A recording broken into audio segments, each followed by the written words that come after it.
Thank you. No, absolutely happy to clear up any confusion around what the PM said yesterday. And I think there was some confusion, specifically when he said that he didn't want the criminal justice system to be hamstrung by do-gooders. Obviously, when you're dealing with hardened criminals, the last thing you want is people that do good to get in the way. But I don't want people worrying that somehow that puts them at risk, because he's not talking about hard-working, decent, honest people like the police, bin men, venture capitalists. He's talking about a very specific subset of humanity that is quite frankly beyond the pale, specifically human rights lawyers. I mean, if I had £1 for every time my father's company had to deal with a human rights lawyer, then, well, we would have had enough money to pay all 18 settlements and it would still be operational.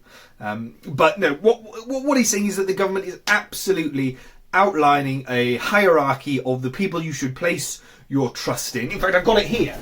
As you can see, right at the top there, you've got the Queen. If you're watching Mum, and politicians, I think it's very important that politicians remain this trusted by the public, because we shouldn't really be doing anything that undermines people's trust in us. We don't want them thinking that actually we're elected officials that are doing no good whatsoever. And then we've got landlords, NHS staff, obviously doctors, what have you. Priests not as high as they used to be, but I rather think they've got themselves to blame for that. And then towards the bottom here, after the lefties and murderers, I've put brackets not state sanctioned, because I think it's very important to clarify that, particularly after yesterday. And then right at the bottom there, human rights lawyers, experts and do-gooders.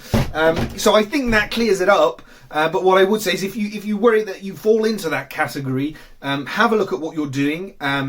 Is it helping another person to better their life and stay safe? If that's the case, then stop.